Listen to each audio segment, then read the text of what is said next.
Our last bit of movie news today is again more television news than it is movie news, and that is this. Um, we're getting a Beauty and the Beast prequel series.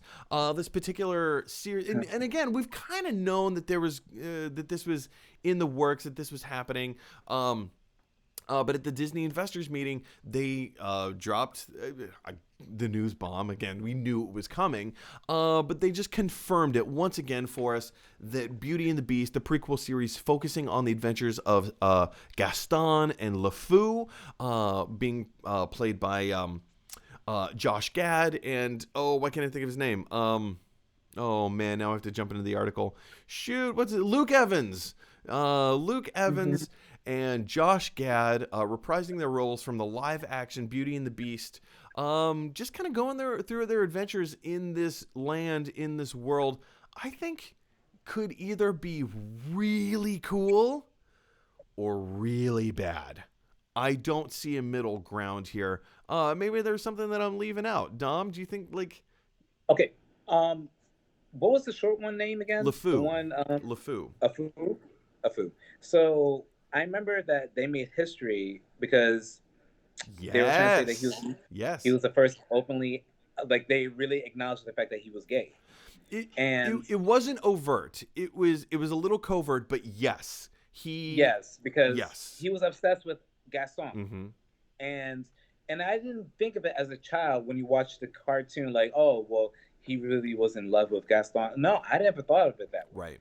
But now that they are showing this, I'm like, so are they going to explore this, or are they going to, you know what I mean? Oh, Like I I never don't thought know. about that, but So that's a great angle. That's a great take. right, because I never thought of it that way. I never look at it as, oh well, they're gonna they're gonna show more of Afu like in love with him. Like, no, I don't know that. I mean, I like the idea that they're trying to do like a series with these two, Mm. but I personally feel like they should just leave it alone. I feel like Beauty and the Beast has its own brand, and you really don't want to mess with that. That's just how I look at it. I mean, for me, that's how I feel. I don't want to like, because when I think of Beauty and the Beast, I think of Belle and I think of the Beast. I don't think about anybody else. You know? Yeah, I mean, Beauty and the Beast is probably my third favorite Disney film of all time. Yeah. Hmm. Um, I like Aladdin. That's my first favorite one. But yes. oh, for me, it's Lion King, and then Wreck It Ralph, and then Beauty and the Beast. Oh, I love Wreck-It Wreck It Ralph. Ralph is fantastic. I love that. I know it's a silly scene in Wreck-It Ralph, and I'm sorry to go in a different direction, but I like the scene when they're creating the car. Oh, the scene where they destroy the car is It so hurt me. like I cried. I remember watching that in theaters, and I was so emotionally invested in how much Vanellope loved that car and what it meant to her, and to see Yeah. and to understand the thought process of Ralph just smashing and destroying her car. And she not only um does she not understand his thought process, he's trying to tell her. And so this is a massive trope in storytelling that annoys me so badly, is that whenever the person doing the bad thing but for the right reason, they don't Yeah. explain the reason. They just say, oh well, this is for your own good. It's so annoying to me that you just tell them. But in that Right. movie, he was trying to tell her, and she just would not hear it. And it's her own hubris that got in the way. And you understand from both sides of the coin. And it's so heartbreaking. But yes, the creation of the car scene, mwah, oh, it was so fun. I love it. That was so So cool. I fun. just they play with so many colors. They play with so many like themes in that movie, and so that's why. And like I said, that movie had its own signature style and signature brand. Yeah.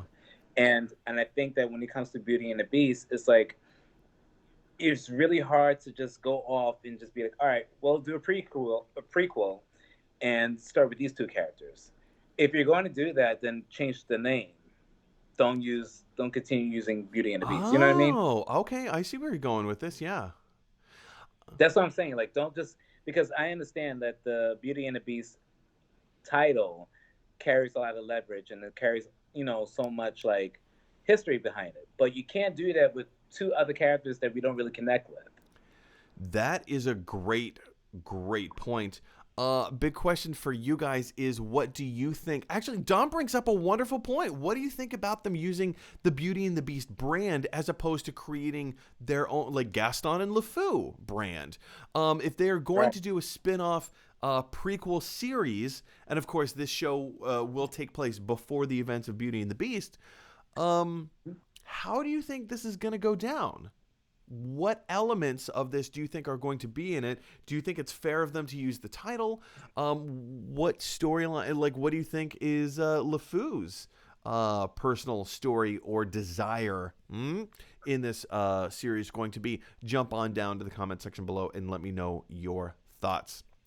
All right, everybody, thanks for watching. If you like this video, click like. If you really like this video, click subscribe. And if you really, really like this video, click share. Because that is exactly what Scrooge McDuck would want you to do. DuckTales, woo!